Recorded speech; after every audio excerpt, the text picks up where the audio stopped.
ইলা ওয়াজহি রাসূলিল্লাহ আন-নাযরু ইলা ওয়াজহি রাসূলিল্লাহ। পয়গম্বর, আমি আবু বকরের কাছে দুনিয়ার মধ্যে তিনটা জিনিস সব থেকে প্রিয়। এর মধ্যে এক নম্বর প্রিয় আপনার সুন্দর চেহারাটার দিকে তাকিয়ে থাকা। সুবহানাল্লাহ, যারা কোন নাই বাড়ি যায় কইবেন। দ্বিতীয় নম্বর প্রিয় ইনফাকু মালি আলা রাসূলিল্লাহ। পয়গম্বর, আমার যত সম্পদ আছে এগুলো আপনার জন্য খরচ করা আমি আবু বকরের কাছে বড় প্রিয়। তিন নম্বর প্রিয় পয়গম্বর, আমার একটা বাচ্চা মেয়ে আছে, নাম তার আয়েশা। আমার বারবার করে মনটায় চায় আমার আয়েশাকে আপনার কাছে বিয়ে দেব। মাত্র 6 বছর এই বাচ্চার বয়স। রাসূল আকরাম সাল্লাল্লাহু আলাইহি ওয়াসাল্লাম আবু বকর সিদ্দিক রাদিয়াল্লাহু আনহুর প্রস্তাব শুনে হ্যাঁও বলেন না, নাও বলেন না। কি বলবেন আমার নবী? যদি রাজি হয়ে যান তাইলেও সমস্যা। মাত্র 6 বছর বয়সে একটা বাচ্চাকে আমার নবী কেমন করে বিয়ে করবেন? আবার যদি ডাইরেক্ট না বলেন তাইলে আবু বকর সিদ্দিক রাদিয়াল্লাহু আনহুর মতো প্রিয় মানুষটা কষ্ট পেয়ে যায়। নবীজি চুপচাপ করে বসা আছেন। হঠাৎ করে রহমাতুল লিল আলামিন তাকিয়ে দেখেন জিবরাইল আমিন আসমান থেকে এসে হাজির। রেশমি রুমাল একটা পয়গম্বর আরবীর হাতের মধ্যে দিয়ে বলেন, পয়গম্বর, এই রেশমি রুমালটার মধ্যে একটা মেয়ের ছবি আছে। আল্লাহ তাআলা বলেছেন যদি মেয়েটাকে পছন্দ হয় বিয়ে করার প্রস্তাব আমার আল্লাহ নিজে দিয়ে পাঠিয়েছে। এবার বলেন তো আবু বকর সিদ্দিক রাদিয়াল্লাহু আনহুর মেয়ে আম্মা জান আয়েশা সিদ্দিকা রাদিয়াল্লাহু আনহাকে বিয়ে করার ব্যাপারে নবীজি আগে প্রস্তাব দিয়েছেন না আবু বকর প্রস্তাব দিয়েছেন আগে? শুধু আবু বকর প্রস্তাব আগে দেন না, আমার আল্লাহ তাআলা প্রস্তাব দিয়েছেন আগে। আমার আল্লাহর প্রস্তাব পেয়ে রাসূল আকরাম সাল্লাল্লাহু আলাইহি ওয়াসাল্লাম আম্মা জানকে বিয়ে করার সিদ্ধান্ত নিয়েছেন। এরপরেও যদি বর্তমান যুগে এসে 1450 বছর পরে আমার নবীর চরিত্র নিয়ে কেউ কথা বলে, আমার নবীকে কেউ যদি ধর্ষক বলে গালি দেয়, আমার নবীকে কেউ যদি জিনাকার বলে গালি দেয়, রাসূল আকরাম সাল্লাল্লাহু আলাইহি ওয়াসাল্লামের চরিত্র নিয়ে বলে গালি দেয়, আমার নবীর চরিত্র নিয়ে কথা বলে, খোদার কসম করে বলে যায় মুসলমানদের জমিনে বসবাস করার তার কোনো অধিকার না। হাত তুলে বলো ঠিক কিনা, হাত তুলে বলো ঠিক কিনা। এই জন্য বলি এতদিন তো কারো কাছে আবদার করি নাই, কারণ আবদার করলে রাখবেও না এটা জানতাম। কিন্তু এখন তো আলহামদুলিল্লাহ আবদার করার জায়গা তৈরি হয়েছে। আমরা আলহামদুলিল্লাহ ধর্ম উপদেষ্টা এমন একজন ব্যক্তিকে পেয়েছি যিনি আমাদের কলিজার মানুষ। আলহামদুলিল্লাহ বাড়ি যায় কোয়েন আমাকে হুজুর গুরু ক্ষমতায় গেলে তো এক দলের ভালো লাগে না, কথা কন না কেন? এই মুরব্বী নয়, এত জুয়ান মুরব্বীও পাওয়া যাবে না। এই ভাই ওরকম কেন? ভালো করে বন মিয়া, কি অবস্থা। হ্যাঁ আইসা লোক পাইছি 60 জন মিয়া। বহেন ভালো করে বহেন, চাপ লাগায় বহেন, আর 5 মিনিট আছে। আমাদের তো হুজুররা ক্ষমতায় গেলে ধরে রাখতে হয় কি করে তাও জানি না। ধর্ম উপদেষ্টার মতো বাংলাদেশের ইতিহাসে এই প্রথম একজন ধর্ম উপদেষ্টা হয়েছেন যিনি একজন যোগ্য আলেম। কথা বলেন না কেন? পিছনের ইতিহাস আছে এমন? নেই। তো সুতরাং তাকে মূল্যায়ন আমাদেরই করতে হবে, না ভিন্ন কেউ এসে করবে? সুতরাং ধর্ম উপদেষ্টার যদি কোনো ব্যাপারে কথা থাকে তার সাথে সাক্ষাৎ করে বলেন, কারণ তিনি আমাদের কলিজার মানুষ। যা হোক, আমি বলবো যে আলহামদুলিল্লাহ বর্তমান এই সরকারের আমরা যাকে ধর্ম উপদেষ্টা হিসেবে পেয়েছি তার কাছে আমরা আবদার রাখতে পারি। আমি গত কয়েকদিন আগে জাতীয় মসজিদ বাইতুল মুকাররমেও বলেছিলাম, আজকে আপনাদের সামনেও বলে যাই, মিডিয়ার মাধ্যমে যদি পৌঁছে তাহলে পৌঁছতেও পারে।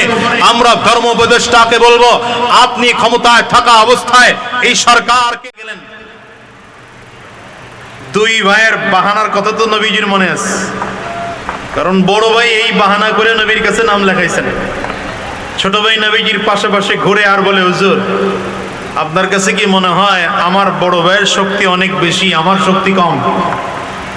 যদি আপনার বিশ্বাস না হয় তাইলে আপনি একবার আমার বড় ভাইয়ের সাথে কুস্তি লাগানোর অনুমতি দেন, দেখেন কে জিতে আর কে হারে। ছোট বাচ্চা, বালেগ হয় নাই, নবীজিও তামাশা দেখতেছেন, নবীজিও এই দুই ভাইয়ের কাজ দেখতেছেন, আগ্রহ দেখতেছেন। ঠিক আছে, কুস্তি লাগো। এবার ছোটটা তো ভালো করেই জানে যে বড় ভাইয়ের শক্তির কাছে আমি কিছুই না, কিন্তু ছোট ভাই বড় ভাইয়ের চোখের ইশারা দিয়ে বুঝায় নবীর সামনেই যে ভাই, যদি তুমি আমার তোমার শক্তি দিয়ে ধরো তাহলে তোমার সাথে ফার্স্ট হওয়ার, পাস করার কোনো সুযোগ নেই, কিন্তু তুমি একটা বাহানা করবা, আমি তোমার ধরবো, তুমি নবীর সামনেই হুমড়ি খেয়ে পড়ে যাবা। আমি তোমার বুকের উপরে উঠা ধরাশায়ী করে জমিনের মধ্যে নামায়া নবীকে দেখাবো তোমার থেকে শক্তি আমার বেশি। কেন? কারণ হলো তোমার নাম তো লিস্টেড হয়ে গেছে, নবীজি এই নাম তো আর কাটবেন না। কিন্তু যদি আমাকে এখন জিতায় দাও, তুমি হেরে গিয়ে, তাহলে আমার নামটাও যুদ্ধে যুক্ত হবে, তুমি আমি একসাথে যুদ্ধে যেতে পারবো। নবীজি তো তাকায় তাকায় দেখতেছেন দুই ভাইয়ের ব্যাপার। দুই ভাইকে বহু বাহানা করে নাম নিয়ে গেলেন। পরবর্তীতে নবীজি দুই ভাইকে নিজের তাঁবুর মধ্যে ডেকেছেন, মুআজ আর মুআব্বিসকে। এই তোরা দুইটা ভাই এত বাহানা করে যুদ্ধের ময়দানে আসলি, কারণ কি? ওরা দুইটা ভাই নবীজির সামনে দাঁড়িয়ে চোখ দিয়ে পানি ছেড়ে কান্না করতেছেন, পয়গম্বর আমরা দুইটা ভাই যদিও ছোট, কিন্তু হুজুর আমরা তো আপনার মদিনাতুল মুনাওয়ারা আগমনের দিনে আপনাকে রিসিপশন করার জন্য আমাদের দুই ভাইয়ের নেতৃত্বে গোটা মদিনার শিশু শিশু সন্তানরা দাঁড়িয়েছিল। সেদিন আপনাকে কবিতা আবৃত্তি করে আপনাকে স্বাগত জানিয়েছিলাম। নবী আলাইহিস সালাতু ওয়াস সালাম যেদিন মদিনাতে ঢোকেন, মদিনার ছোট ছোট বাচ্চাগুলো সব কাতার করে দাঁড়ায় রয়েছে, সব মাসুম বাচ্চাগুলো। এই খুব একটু ভালো করে বুঝেন তো, মদিনার এই ছোট ছোট বাচ্চাগুলো আমার নবীকে জীবনে দেখেও নাই। এখনকার যুগ তো ইন্টারনেটের যুগ, ইউটিউবের যুগ, ফেসবুকের যুগ, টেলিগ্রামের যুগ, মেসেঞ্জারের যুগ। কথা কন না কেন? অলিপুরি সাহেব হুজুরকে না দেখলেও, সরাসরি না দেখলেও ইউটিউবে অনেক বাচ্চারা চিনে। কথা কন না কেন? আল্লামা খালিদ সাইফুল্লাহ আইয়ুবীকে সরাসরি না দেখলে অনেক বাচ্চারাই ইউটিউবে চিনে। সেদিন এক বাচ্চা, আমি এক লোকের বাড়িতে গেলাম, তার ছোট বাচ্চা আমার এসব তাকায় কয় হুজুরের চিনা চিনা লাগে। তা আমি বললাম কেমনে চিনো? আপনারে কোথায় যেন দেখছি। তোর বাবা স্মরণ করায় দেখ। কোথায়? না হুজুরের মোবাইলে দেখছো। নবীর যুগে তো মোবাইল ছিল না, ইন্টারনেট ছিল না, ফেসবুক ছিল না। মদিনার এই কচি কচি বাচ্চাগুলো আমার নবীর মোহাব্বত আর প্রেমে কেমন করে মদিনার গলির মধ্যে দাঁড়ায়। এর কারণ কি? কারণ হলো, যদিও সেই যুগে নবীর যুগে ইন্টারনেট ছিল না, ফেসবুক ছিল না, ইউটিউব ছিল না, কিন্তু মদিনার ওই সময়ের মায়ের কাছে নবীর গল্প শুনেছে, বাবার কাছে নবীর গল্প শুনেছে, বড় ভাইয়ের কাছে নবীর গল্প শুনেছে। এই ছোট ছোট বাচ্চাগুলো মায়ের কাছে, বাবার কাছে, আত্মীয় স্বজনদের কাছ থেকে নবীজির কথা শুনতে শুনতে শুনতে শুনতে নবীজির মুহাব্বত আর প্রেম আর ভালোবাসা কলিজার মধ্যে এত বেশি হয়ে গিয়েছিল, নবীকে না দেখলেও মনে হয় যেন নবী আমার কলিজার থেকেও অনেক আপন। এই জন্য ছোট ছোট বাচ্চাগুলো সব মদিনার সদর গেইটে দাঁড়ায় ছিল। নবীজি ঢুকতেছেন আর এই বাচ্চাগুলো কবিতা আবৃত্তি করতেছে। তালাআল বাদরু আলাইনা মিন তানিয়াতিল ওয়াদা ওয়াজাবা শুকরু আলাইনা মাদাআ লিল্লাহি দা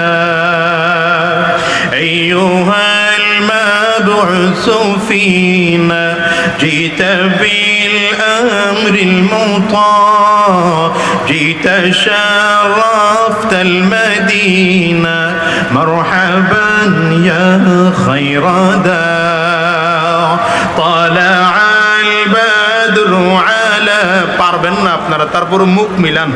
طلع البدر علينا من ثنيات الوداع وجب الشكر علينا ما دعا لله داع الله أكبر চিল্লায়া বলেন না। রাসূল আকরাম সাল্লাল্লাহু আলাইহি ওয়াসাল্লাম দেখেন সাহাবায়ে কেরামদের ছোট ছোট বাচ্চাগুলো, মদিনার শিশু শিশু সন্তানগুলো এরা কাতার করে দাঁড়িয়ে আছে নবীকে আমন্ত্রণ জানানোর জন্য। রাসূল আকরাম সাল্লাল্লাহু আলাইহি ওয়াসাল্লাম মদিনায় ঢুকতেছেন আর এই বাচ্চাগুলো নবীজির দিকে তাকিয়ে আছে। নবীজি তাকিয়ে দেখলেন উটের পিঠে আমার নবী, ছোট বাচ্চারা আমার নবীর দিকে উঁচু করে ঘাড় উঁচু করে করে তাকাইতেছে। বাচ্চাদের কষ্ট হয়, রাসূল আকরাম সাল্লাল্লাহু আলাইহি ওয়াসাল্লাম বাচ্চাদের কষ্ট সহ্য করতে না পেরে উটের পিঠ থেকে লাফ দিয়ে বাচ্চাদের মাঝে নেমে গেছে। আরে বাচ্চা, সুবহানাল্লাহ, এত আস্তে কেন? জোরে বলেন না সুবহানাল্লাহ, আরো আওয়াজ করে চিল্লায় বলেন সুবহানাল্লাহর করোনা হইছে নাকি মিয়া? সুবহানাল্লাহ আস্তে কোন কেন? আর এই বাচ্চাগুলো আমার নবীকে এমন সুন্দর করে ঘেরাও করে দাঁড়িয়ে আছে। কেউ আমার নবীজির শরীরের সাথে শরীর লাগায়া দাঁড়ায়, কেউ আমার নবীর জামার আস্তিনের সাথে শরীরটা লাগায়া দাঁড়ায়, মনে হয় যেন হাজারো বছরের পরিচিত আমার নবী। আরে না, এই মুহাব্বত তো ঈমানের মুহাব্বত, এটা দ্বীনের মুহাব্বতের কারণে তৈরি হয়েছে, ঠিক কিনা বলেন? এই দেখেন না, এই যুগের উলামায়ে কেরাম, এই যুগের ওলামায়ে কেরাম তো পাবলিকরে কিছুই দেয় না। আমাদের দেশের নেতারা তো অনেক কিছু দেয়, কথা কয় না? যদিও ভোটের পরে আবার 3-4 গুণ উঠায় নেয়, কিন্তু ভোটের আগে হইলেও দেয় তো, কথা কয় না? ভোটের আগে দেয় না আমাদের দেশের নেতারা। এখন তো আসলে কিছুদিন আগে ভোট টোটো লাগে নাই, নিজের ভোট নিজে দিয়েও ক্ষমতায় যাওয়া গেছে, কথা কয় না কেন? এই জন্য পাবলিকের সাথে সম্পর্ক খুব ভালো ছিল না। কিন্তু এর আগের যে নেতারা ছিল এদের অবস্থা এমন ছিল যে না, জনগণের সাথে ভোটের আগে দিতে হবে, ভোটের পরে প্রয়োজনে সব ডবল 3 ডবল করে আদায় করে নিতে হবে। এজন্য উন্নয়ন করে আমাদের দেশে পদ্মা সেতু করা হয়েছে, আমাদের দেশে ওই কি বলে রাস্তাঘাট 4 লেন 6 লেন 8 লেন করা হয়েছে। কিন্তু বাস্তবতা হলো এমন, পদ্মা সেতু যা খরচ হয়েছে তার 3 গুণ আমগর বেড়ে গেছে। কার বেড়ে গেছে? কাকুর বেড়ে, হুজুরদের বেড়ে। আপনারা তো ঠিক কইলেন। ও আমিও চেয়ারম্যান, ওই হিসাবে কইছেন নাকি? হিসাব ঠিক আছে। এগুলো মানুষকে আইওয়াশ করানো হয়েছে, কিন্তু এদেশের হুজুরেরা তো পদ্মা সেতু করে নাই, করেছে? কথা বল না কেন? এদেশের আলেমরা তো 4 লেন 8 লেন 6 লেন করে নাই। এদেশের হুজুররা পারমাণবিক বিদ্যুৎ কেন্দ্র করে নাই, কথা বলেন না কেন? এদেশের হুজুরেরা তো বঙ্গবন্ধু স্যাটেলাইট আবিষ্কার করার তৌফিক হুজুরদের হয় নাই। এরপরেও হুজুরদের প্রতি মোহাব্বত কম না বেশি? আর কথা কন না কেন? কম না বেশি? হুজুরের দিকে আঘাত দিয়ে আঙ্গুল তুলে দেখো তো, এই আঙ্গুল বাঁকা করে দেওয়ার শক্তি এদেশের যুবকদের আছে না নাই? আসতে বলেন কেন? জোরে বলেন না কেন? ওলামায়ে কেরাম যখন জেলে গিয়েছে তখন দেখা গিয়েছে যে যুবকদের কত শক্তি। ওলামায়ে কেরাম জেলে ধরার অ্যারেস্ট হওয়ার পরে আমার দেশের যুবকগুলো মিছিল নিয়ে রাস্তায় বের হয়ে গিয়েছে। আল্লামা সাঈদী সাহেবের ফাঁসির রায় যেদিন হলো, আমার দেশের যুবকরা প্রাণ বিসর্জন দিয়েছে, শহীদ হয়েছে দেশের যুবকরা। তার মানে বোঝা গেল ওরা এত অবদান দেয়, ওলামায়ে কেরাম তো কোনো অবদান রাখে নাই। ওলামায়ে কেরাম উন্নয়নের ক্ষেত্রে অবদান রাখে নাই। এরপরে ওলামায়ে কেরামদের প্রতি মানুষের তো মহাব্বত কেন? ওলামায়ে কেরামদের কথায় এরা ইসলামের জন্য রক্ত দিতেও প্রস্তুত, ওলামায়ে কেরামদের কথায় ইসলামের জন্য জীবন দিতেও প্রস্তুত। ওলামায়ে কেরামদের বিরুদ্ধে কেউ আঙ্গুল তুললে সে আঙ্গুল ভেঙে দিতে তৈয়ার আছে এদেশের যুবকেরা। ওলামায়ে কেরামদের দিকে কেউ বাঁকা চোখ করে তাকালে সেই চোখ উপরে দিতেও প্রস্তুত রয়েছে দেশের যুবকেরা। ঠিক কিনা? আওয়াজ করে বলেন, হাত উঁচা করে বলেন, ঠিক কিনা? কারণ কি? কারণ কি? কারণ হলো ওলামায়ে কেরাম যদিও এদেশের উন্নয়নের ক্ষেত্রে অবদান রাখে নাই, কিন্তু এদেশের উন্নয়নের জন্য মূল যেই কাজটার প্রয়োজন সেই কাজের ক্ষেত্রে ওলামায়ে কেরাম অবদান রেখেছে। আর সেটা হচ্ছে এদেশের যত উন্নতি করেন, যতদিন পর্যন্ত এদেশের নাগরিকদের চরিত্র ঠিক না হবে ততদিন উন্নয়ন করেও লাভ হবে না, রডের পরিবর্তে বাঁশ ডুববে। আর ওলামায়ে কেরাম এই পাবলিকের সাধারণ মানুষের চরিত্র পরিবর্তন করার লক্ষ্যে কাজ করেন, যেই কাজ করেছেন রাসূল আকরাম সাল্লাল্লাহু আলাইহি ওয়াসাল্লাম। আমার নবী মদিনার একটা রাস্তাঘাট তৈরি করেন নাই, রাসূল আরবি মদিনায় ওই ব্রিজ নির্মাণ আর কালভার্ট নির্মাণ করেন নাই। কেন করেন নাই? গোটা পৃথিবীর মানুষকে বুঝিয়েছেন আমার নবী এই রাস্তাঘাটের উন্নয়ন করে, এগুলো তো আসলে বাহ্যিক উন্নয়ন কিন্তু মৌলিক উন্নয়ন নয়। যদিও আমরা মনে করে থাকি রাস্তাঘাট উন্নয়ন হওয়া একটা দেশের উন্নয়ন, ব্রিজ নির্মাণ হওয়া একটা দেশের উন্নয়ন, কালভার্ট নির্মাণ হওয়া একটা দেশের উন্নয়ন। আরে মিয়া 2024 সালের 5ই আগস্টের পরে এটা নতুন করে বোঝানো লাগে না। পদ্মা ব্রিজ করাই যদি এদেশের উন্নয়ন হতো, চট্টগ্রাম হাইওয়ে এক্সপ্রেস তৈরি করাই যদি এদেশের উন্নয়ন হতো, দেশের বিভিন্ন বিভাগগুলোতে যদি 8 লেন 4 লেন 6 লেন করলেই যদি উন্নয়ন হতো, তাহলে এদেশের স্বৈরাচার ফেরাউনের খালাতো বোন হাসিনাকে দেশ থেকে ভাগা লাগতো না। ভাগলো কেন? ইসলামের শত্রুরা হুঁশিয়ার সাবধান, ওলামা কেরামের শত্রুরা হুঁশিয়ার সাবধান, নারে তাকবীর, আল্লাহু আকবার। ভাগলো কেন? এরা ভাগলো কেন? উন্নয়ন তো কম করে নেই, বরঞ্চ আমরা ওলামায়ে কেরামরা যেন কথা বলতে না পারি এজন্য কাউকে মাহফিলের স্টেজে ওঠার পরে আলাদা স্লিপ লিখে দেওয়া হতো। কথা কন না তো আপনারা? হ্যাঁ, কি করে দেওয়া হতো? হ্যাঁ, হুজুররা 22 বছর 24 বছর মাদ্রাসায় পড়ে কিচ্ছু বুঝে না, মূর্খ সভাপতি যে সূরা ফাতিহা ঠিক নাই সে বিষয় লিখে দেবে হুজুররে, আর সেই বিষয় নিয়ে বয়ান করতে হবে। এটা স্বাধীন দেশের চিত্র হতে পারে না। তো আমাদের দেশের মাহফিলের চিত্র ছিল এটা, কেউ বিষয় লিখে দিবে আর ওলামায়ে কেরাম সেই বিষয় নিয়ে বয়ান করতে হবে। আবার বহুত দিন এমনও হয়েছে, আমার ক্ষেত্রে হয়েছে, অর্ধেক মাহফিল বয়ান করেছি, বাকিটা না করেই চলে যাওয়া লাগছে। আবার বহুত দিন এমনও হয়েছে স্টেজ পর্যন্ত এসে ফিরে যাওয়া লাগছে, অর্ধেক পথে এসে ফিরে যাওয়া লাগছে। আবার কখনো এমন হয়েছে মাহফিলের সব আয়োজন কমপ্লিট, থানা থেকে এসে ভেঙে দিয়েছে। কেমন হয় নাই? কথা বলেন না কেন? এরপরেও যদি উপেক্ষা করে একটু গরম বক্তব্য কোনো আলেম দিতাম, তাইলে বলে হুজুর আপনার অবস্থা খারাপ, আপনি একটু ভিতরে থাকেন। এই জন্যই তো যুগের পরিবর্তনে আল্লামা মামুনুল হক সাহেবকেও জেলে ঢুকতে হয়েছে, আল্লামা খালিদ সাইফুল্লাহ আইয়ুবীকেও জেলে ঢুকতে হয়েছে, ওই আল্লামা মুফতি সৈয়দ ফয়জুল করিমের দাঁতে আঘাত সহ্য করতে হয়েছে। কিন্তু আমরা যুগের পরিবর্তনে দেখলাম বৈষম্য বিরোধী ছাত্র গণ অভ্যুত্থানের পরে এদেশের চিত্র এমন হয়েছে, যারা ওলামায়ে কেরামদেরকে জেলে ঢুকাতে চেয়েছে, যারা ওলামায়ে কেরামদেরকে এদেশ থেকে নিশ্চিহ্ন করতে চেয়েছে, যারা কোরআনের পাখি আল্লামা দিলওয়ার হোসেন সাঈদী সাহেবকে মৃত অবস্থায় জেল থেকে বের করেছে, জীবিত অবস্থায় বের করতে তারা সাহস করতে পারে নাই। যুগের পরিবর্তনে দেখলাম যিনি সাঈদী সাহেবের ফাঁসির রায় লিখেছে, আজকে কলাপাতার বিছানায় শুয়ে শুয়ে তার দিন পার করতে হচ্ছে। ওরা কোথায়? ওরা কোথায় আজ?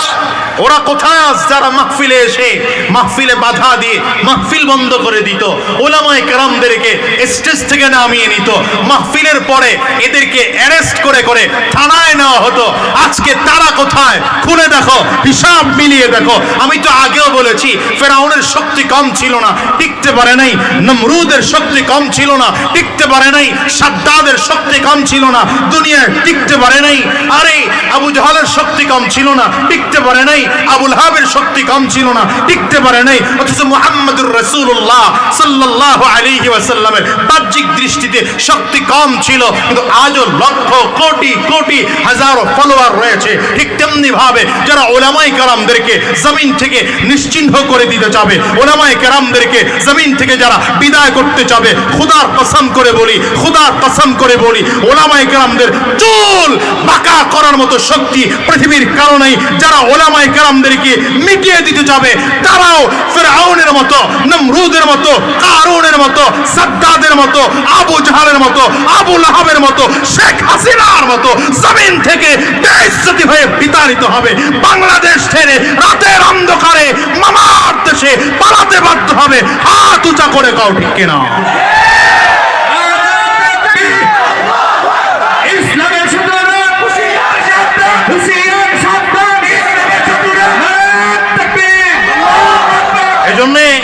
আপনার আপনাদের কাছে আমার একটা ছোট্ট অনুরোধ, বিশেষ করে যুবক যারা আছো, শোনো, ওলামায়ে কেরামদের বিরুদ্ধে জেনে হোক আর না জেনে হোক, বুঝে হোক আর না বুঝে হোক, এই গোপনে হোক আর প্রকাশ্যে হোক, ইচ্ছায় হোক আর অনিচ্ছায় হোক, আজকের থেকে ওলামায়ে কেরামদের বিরুদ্ধে কোনো লিখনি নয়, কোনো মন্তব্য নয়। পারবে? কথা বল না কেন? এই শোনো শোনো শোনো, সব ওলামায়ে কেরাম হতে পারে এমন যে কিছু হুজুর জেলে গেছে, কিছু হুজুর জেলে যায় নাই, কিছু হুজুর মার খেয়েছে, কিছু হুজুর মার খায় নাই। এই জন্য হঠাৎ করে কেউ দালাল বইলা ফেলাবা, এটাও যেন না হয়। মনে রাখবা, যার মাথায় টুপি আছে, যার মুখে দাড়ি আছে, যার সুন্নতি লিবাস আছে, যিনি আলেম, তিনি ইসলামের বিরোধিতা কোনোদিন করতে পারেন না, বেঈমানদের সাথে কোনোদিন হাতাহাত করতে পারেন না। যার ইসলামের জন্য যাররা পরিমাণ অবদান রয়েছে, আজকের থেকে এই মাহফিল থেকে ওয়াদা হয়ে যাক, তার বিরুদ্ধে গোপনে হোক প্রকাশ্যে হোক। ফেসবুকটা বিশেষ করে ইদানিং খুব দেখতেছি এদের বিরুদ্ধে লেখালেখি হচ্ছে। যেই সময় গোটা বিশ্বের, গোটা বাংলাদেশের ওলামায়ে কেরাম ঐক্যের পথে হাঁটতেছেন, তোমার একটা লিখনি যেন ঐক্যের বিপরীত হয়ে না যায়। ঠিকের আওয়াজ ভালো হয় নাই, ঠিকের আওয়াজ ভালো হয় নাই। ওলামায়ে কেরামদের বিরুদ্ধে গোপনে হোক প্রকাশ্যে হোক, জেনে হোক না জেনে হোক, বুঝে হোক না বুঝে হোক, লিখবো না। ওয়াদা করতে পারি কারা? হাত তোলেন, আয় ভালো করে হাত তোলেন, হাত তুলে দেন, আওয়াজ দিয়ে চিৎকার করে ডাক দেন আল্লাহ। রব্বে করিমের কুদরতি ক্যামেরা ছবি তুলে রাখো। আল্লাহ, আমরা ওলামায়ে কেরামদের বিরুদ্ধে লিখবো না, ওলামায়ে কেরামদের বিরুদ্ধে বলবো না, কোরআন ওয়ালাদের বিরুদ্ধে বলবো না। যার সিনার মধ্যে কোরআন আছে, যার সিনার মধ্যে নবীজির হাদিসের নূর আছে, সে আমার ভাই।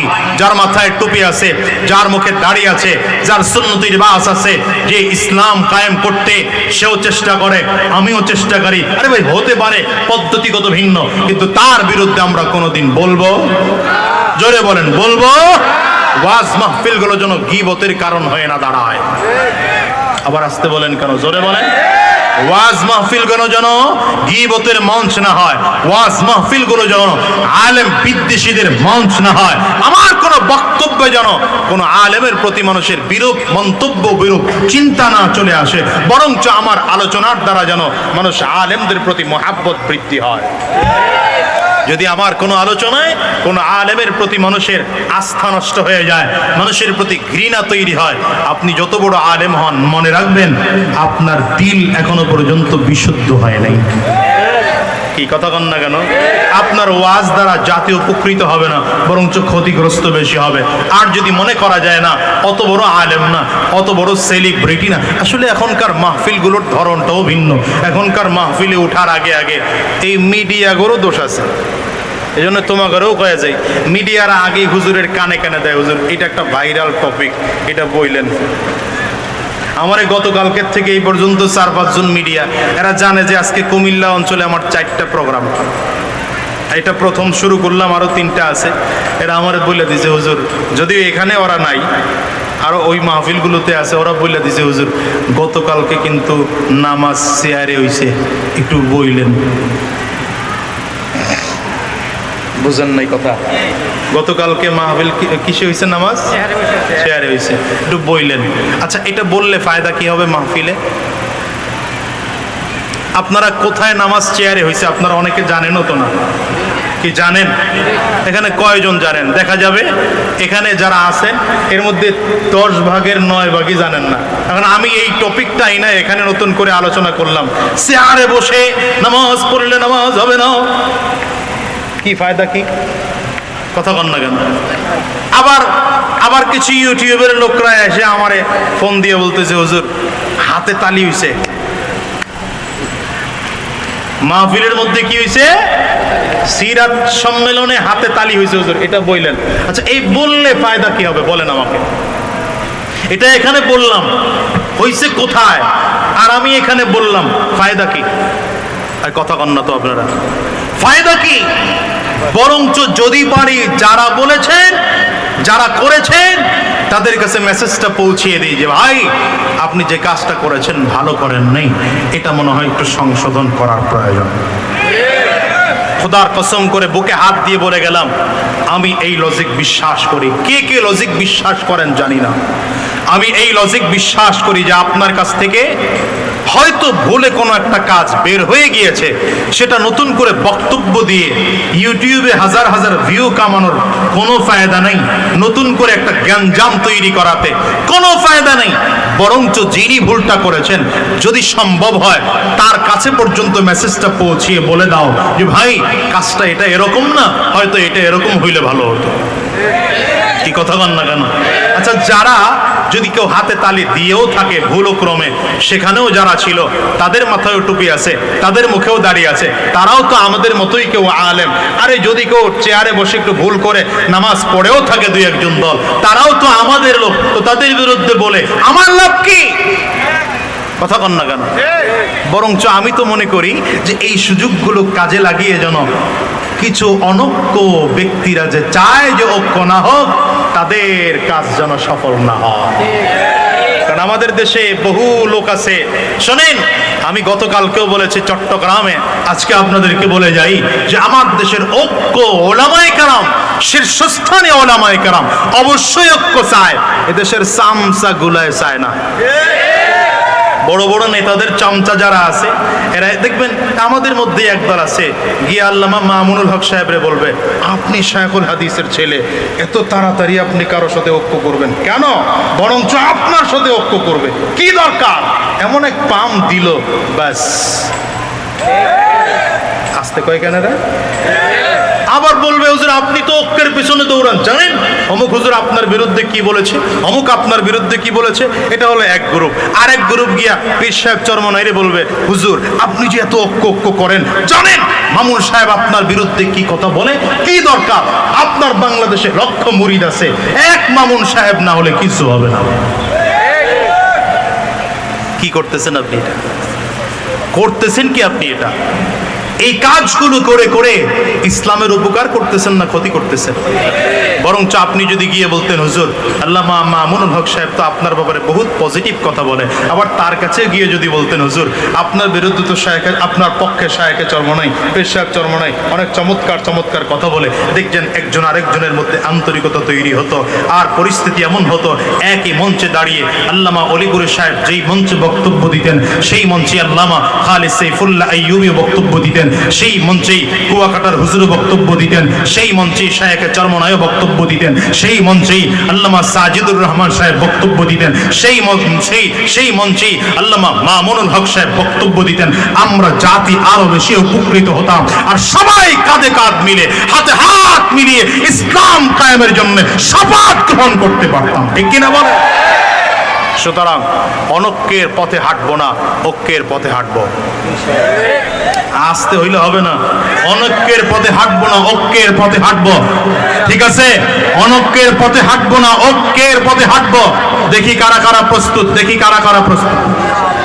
মাশাআল্লাহ, আল্লাহ কবুল করুন, আমিন কন, জোরে চিল্লে আমিন বলেন। আবু বকর সিদ্দিক রাদিয়াল্লাহু আনহুর ইবাদত আমার ইবাদত কোনোদিনও সমান গেছে। আলোচনার মূল ভুলে গেছে। হযরত ওমর ফারুকের ইবাদত আপনার আমার ইবাদত কোনোদিনও সমান হবে না। কেন? তাদের ঈমান আর আপনার আমার ঈমান কোনোদিন এক নয়। কারণ আবু বকর সিদ্দিকের ঈমানের কথা কোরআনে এসেছে, ওমর ফারুকের ঈমানের কথা কোরআনে এসেছে। আমার ঈমানের কথা তুলনাও করা যায় না। ঠিক না? কেন? দেখেন আবু বকর সিদ্দিকের ঈমানের এত দাম কেন? ওই হিজরতের রাতে দেখেন না, আবু বকর সিদ্দিক রাদিয়াল্লাহু আনহুকে নেওয়ার জন্য আল্লাহ তাআলা নবীকে বলে দিয়েছেন, নিবা তো আবু বকরের নিবা। হিজরতের রাত তো ভয়ঙ্কর রাত, সেখানে তো এমন একজন ব্যক্তিকে প্রয়োজন ছিল, সেখানে তো যোদ্ধা হযরত আলী রাদিয়াল্লাহু আনহুর মতো ব্যক্তির প্রয়োজন ছিল, সেখানে তো ওমর ফারুক রাদিয়াল্লাহু আনহুর মতো বীর বাহাদুরের প্রয়োজন ছিল, যাকে দেখলে কাফিররা সামনে আগায় না। কিন্তু আবু বকর সিদ্দিকের নীতি বললেন কেন রব্বে কারীম? কারণ কি? কারণ হলো রব্বে কারীম ভালো করে জানেন, ওমরও নবীকে ভালোবাসে, আলীও নবীকে ভালোবাসে, ওসমানও নবীকে ভালোবাসে। কিন্তু যদি তুলনা করা হয়, আবু বকর সিদ্দিক রাদিয়াল্লাহু আনহুর মুহাব্বতের তুলনায় আর কারো বেশি মুহাব্বত হতে পারে না। আর হিজরতের রাতে বাহাদুর যত বেশি প্রয়োজন, ভয়ঙ্কর বীর বাহাদুর যোদ্ধা যত বেশি প্রয়োজন, তার থেকে বেশি প্রয়োজন হলো নবীকে মুহাব্বত সব থেকে বেশি করে কে এমন একজন লোক। কারণ আবু বকর সিদ্দিক রাদিয়াল্লাহু আনহুর যখনই প্রশ্ন আসে তখন নবীর প্রতি ভালোবাসা যা দেখানোর সবটুকুই দেখায়। ওই যে মসজিদে নববীতে বসে সাহাবায়ে কেরামদেরকে নিয়ে আমার নবী বলতেছেন, হুব্বিবা ইলাইয়া মিন দুনিয়াকুম সালাস, এই জাতি, আমি নবীর কাছে গোটা পৃথিবীর মধ্যে সব থেকে প্রিয় হলো তিনটা জিনিস। কয়টা? নবীজির তিনটা জিনিস বলা শেষ, আবু বকর সিদ্দিক লাফ দিয়ে দাঁড়িয়েছেন, হুজুর আপনার কাছে যেমন তিনটা জিনিস প্রিয়, আমার কাছেও তিনটা জিনিস প্রিয়। এমনি কয়নি সুবহানাল্লাহ, জোরে বলার জন্য। আমার কাছেও কয়টা জিনিস প্রিয়? তিনটা। দেখেন তিনটা জিনিস প্রিয়, কি কি প্রিয় সেই জায়গাগুলো দেখেন। এর মধ্যে এক নম্বর প্রিয়, আবু বকর সিদ্দিক কয়, আহা আল্লাহু আকবার, তিনটাই নবী সংক্রান্ত, তিনটার সাথে নবীর সম্পৃক্ততা। তিনটা জিনিস আবু বকর সিদ্দিকের কাছে প্রিয়, এর মধ্যে এক নম্বর প্রিয়। আবু বকর সিদ্দিক কয়, আন-নাজরু ইলা ওয়াজহি রাসূলিল্লাহ, আন-নাজরু ইলা ওয়াজহি রাসূলিল্লাহ, পয়গম্বর আমি আবু বকরের কাছে দুনিয়ার মধ্যে তিনটা জিনিস সব থেকে প্রিয়, এর মধ্যে এক নম্বর প্রিয় আপনার সুন্দর চেহারাটার দিকে তাকিয়ে থাকা। সুবহানাল্লাহ, যারা কন্যায় বাড়ি যায় কইবেন। দ্বিতীয় নম্বর প্রিয়, ইনফাকু মালি আলা রাসূলিল্লাহ, পয়গম্বর আমার যত সম্পদ আছে এগুলো আপনার জন্য খরচ করা আমি আবু বকরের কাছে বড় প্রিয়। তিন নম্বর প্রিয় পয়গম্বর, আমার একটা বাচ্চা মেয়ে আছে, নাম তার আয়েশা, আমার বারবার করে মনটায় চায় আমার আয়েশাকে আপনার কাছে বিয়ে দেব। মাত্র 6 বছর এই বাচ্চার বয়স। রাসূল আকরাম সাল্লাল্লাহু আলাইহি ওয়াসাল্লাম আবু বকর সিদ্দিক রাদিয়াল্লাহু আনহুর প্রস্তাব শুনে হ্যাঁ বলেন না, নাও বলেন না। কি বলবেন আমার নবী? যদি রাজি হয়ে যান তাইলেও সমস্যা, মাত্র 6 বছর বয়সে একটা বাচ্চাকে আমার নবী কেমন করে বিয়ে করবেন? আবার যদি ডাইরেক্ট না বলেন তাইলে আবু বকর সিদ্দিক রাদিয়াল্লাহু আনহুর মতো প্রিয় মানুষটা কষ্ট পেয়ে যায়। নবীজি চুপচাপ করে বসা আছেন, হঠাৎ করে রহমাতুল লিল আলামিন তাকিয়ে দেখেন জিবরাইল আমিন আসমান থেকে এসে হাজির। রেশমি রুমাল একটা পয়গম্বর আরবির হাতের মধ্যে দিয়ে বলেন, পয়গম্বর এই রেশমি রুমালটার মধ্যে একটা মেয়ের ছবি আছে। আল্লাহ তাআলা বলেছেন যদি মেয়েটাকে পছন্দ হয় বিয়ে করার প্রস্তাব আমার আল্লাহ নিজে দিয়ে পাঠিয়েছে।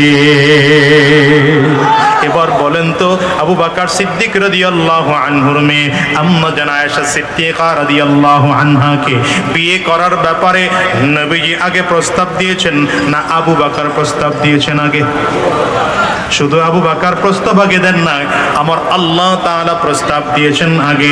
আমার আল্লাহর প্রস্তাব পেয়ে রাসূল আকরাম সাল্লাল্লাহু আলাইহি ওয়াসাল্লাম আম্মা জানকে বিয়ে করার সিদ্ধান্ত নিয়েছেন। এরপরেও যদি বর্তমান যুগে এসে 1450 বছর পরে আমার নবীর চরিত্র নিয়ে কেউ কথা বলে, আমার নবীকে কেউ যদি ধর্ষক বলে গালি দেয়, আমার নবীকে কেউ যদি জিনাকার বলে গালি দেয়, রাসূল আকরাম সাল্লাল্লাহু আলাইহি ওয়াসাল্লামের চরিত্র নিয়ে বলে গালি দেয়, আমার নবীর চরিত্র নিয়ে কথা বলে, খোদার কসম করে বলে যায় মুসলমানদের জমিনে বসবাস করার তার কোনো অধিকার না। হাত তুলে বলো ঠিক কিনা, হাত তুলে বলো ঠিক কিনা।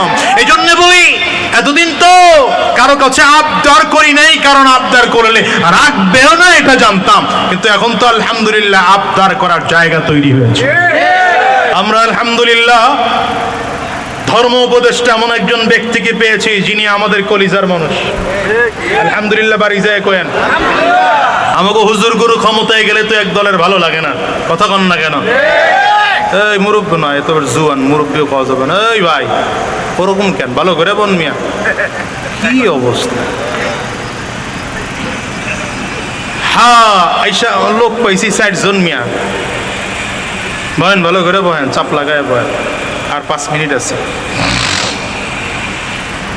আমাদের তো হুজুররা ক্ষমতায় গেলে ধরে রাখতে হয় কি করে তাও জানি না।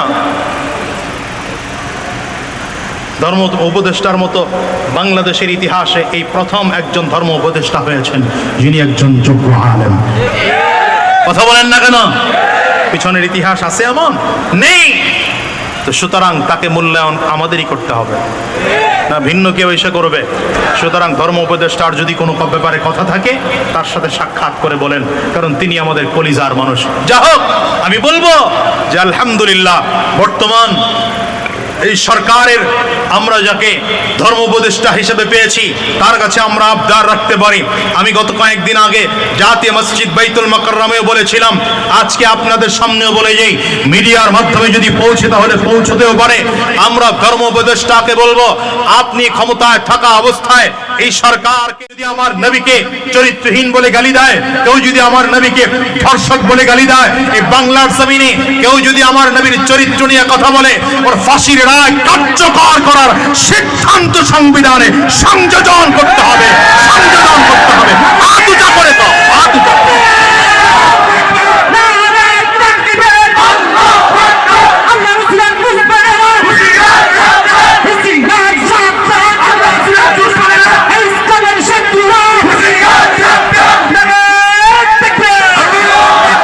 সুতরাং প্রিয় ভাইরা, ইমান আনো তো আবু বকরের মতো ইমান আনো, ইমান আনো তো আমরের মতো ইমান আনো, ঠিক কিনা আজ করে বলেন। এই জন্য রব্বে করিম কয়, আমি জিন আর মানব জাতিকে সৃষ্টি করেছি আমার গোলামের জন্য, গোলামি ছাড়া দ্বিতীয় কোনো কাজ এদেশের মানুষের থাকতে পারে না। সর্বশেষ কথা, সর্বশেষ কথা, এতদিন আমরা বারবার করে বলেছি, আজও বলে যাই, নতুন করে আজকে আবার বলে যাই, আলহামদুলিল্লাহ আমরা দেখতে পাচ্ছি যে বাংলাদেশের আকাশে ইসলামের সূর্য দেখা যায়, বাংলাদেশের বাতাসে কোরআনের ঘ্রাণ পাওয়া যায়, বাংলাদেশের যুবকরা এখন ইসলামের পক্ষে কথা বলতে শুরু করে দিয়েছে, বাংলাদেশের আপামর জনতা বুঝতে শুরু করেছে এদেশের জালেম দিয়ে কোনো কিছুই হবে না, ইসলামী শাসন ছাড়া শান্তি আসা সম্ভব নয়। সুতরাং আগামীর দিনে আমরা নতুন কোনো বিধান আর মত আর পথ দেখতে চাই না ইসলাম ছাড়া, ঠিক কিনা বলেন, ঠিক কিনা বলেন। একটা প্রতিজ্ঞা আপনাদের কাছ থেকে নিতে চাই, আপনারা জীবনেতে বহুত নেতাগর পিছনে দৌড়িয়েছেন, সব নেতা ফেতা বাদ দিয়ে আজকে স্লোগান একটাই দিতে হবে, আর তা হচ্ছে কোনো পথ বুঝি না, কোনো মত বুঝি না, কোনো দল বুঝি না, আমরা চিনি একমাত্র আমার নবীকে, আমরা চিনি কোরআনকে, কোরআন ছাড়া দ্বিতীয় কোনো বিধান মানি না। এই বাংলার সিচুয়েশনে যদি আবারও হাক্কানি উলামায়ে কেরাম ঐক্যবদ্ধ হয়ে হাতে হাত মিলিয়ে কাঁধে কাঁধ মিলিয়ে তারা দাঁড়িয়ে আমাদেরকে আবার রাজপথে নামার জন্য নতুন করে ডাক দেন, আমরা উলামায়ে কেরামদের সাথে থেকে ইসলাম রক্ষার জন্য, কোরআন রক্ষার জন্য রাজপথে নামব। প্রয়োজনে রক্ত দেওয়ার দরকার হলে আবারও রক্ত দেব, প্রয়োজনে 5 আগস্টের মতো জীবন দেওয়ার দরকার হলে জীবন দিয়ে ইসলাম কায়েমের জন্য আপ্রাণ চেষ্টা করব। কারা কারা তৈয়ার আছেন, কারা কারা তৈয়ার আছেন, হাতগুলো দেখতে চাই।